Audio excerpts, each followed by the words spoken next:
while a familiar leader continues to spearhead the Nets.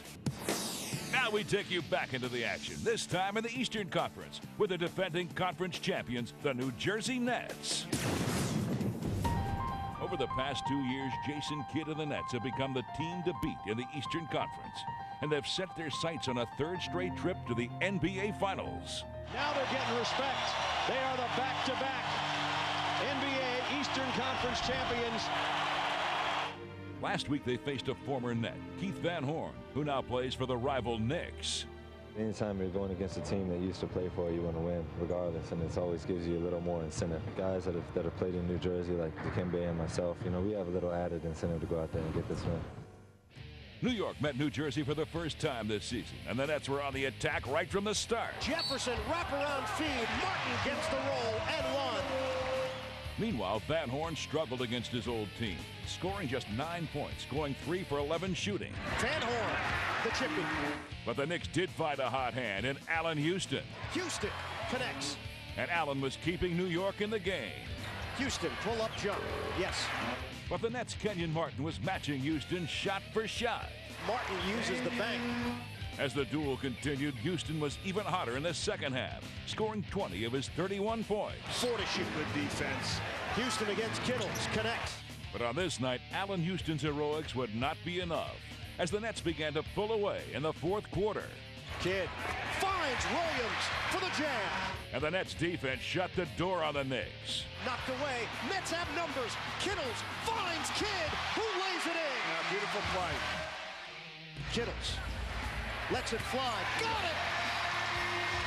The latest round of this rivalry would go to the New Jersey Nets. 85 to 80. The Nets come up with a W. Next, the Nets headed to Atlanta, facing a young Hawks team that had no fear of the defending Eastern champions. Quick spin move on Martin for the jam. But Kenyon Martin would have his best game of the season with 23 points and 14 rebounds as he continues his rise to stardom. Wide open, Kenyon Martin buries the jump shot. What I think you guys are going to see is a player who's developed over the last 3 years into now a player who's going to come into his own. I think he has all the tools to be a great power forward in this league. I think he's shown the maturity the last couple of seasons. I think he's grown in his numbers and things that he does on the basketball court, and I think this is going to be Kmart's breakout season. But it was the Hawks who grabbed a quick lead. Inside three for the jam. With plenty of help from Dion Glover. In on Armstrong.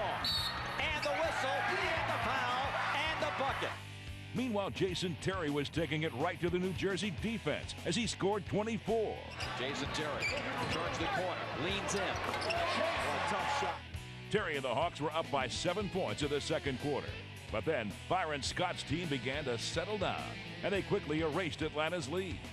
New Jersey ended the first half on a 14-6 run and took a 9-point lead into halftime as Kenyon Martin continued to come up big.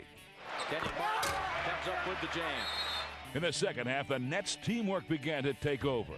Look at the backdoor cut. I mean, they make it look so easy. New Jersey broke it open late in the game with Jason Kidd leading the charge as usual. Jason's just a natural-born leader. I mean, he's a guy that's, that when he's on the course, he pretty much is one of those guys that says, do as I do, not as I say. He shows you by the way he plays out there on the basketball court, by leaving it all on the court, that that's what he's all about. And as Jason connected with his alley-oop partner, Kenyon Martin, New Jersey was on its way to yet another victory. Kidd with 6. Kidd gets a morning screen. Kidd hits the jump shot. For Terry Stotts and the Hawks, it was a hard-earned lesson at the hands of the Nets. The Atlanta Hawks schooled by the Eastern Conference champs tonight. It was all New Jersey, 100-85. Now let's check out the NBA.com Atlantic Division standings.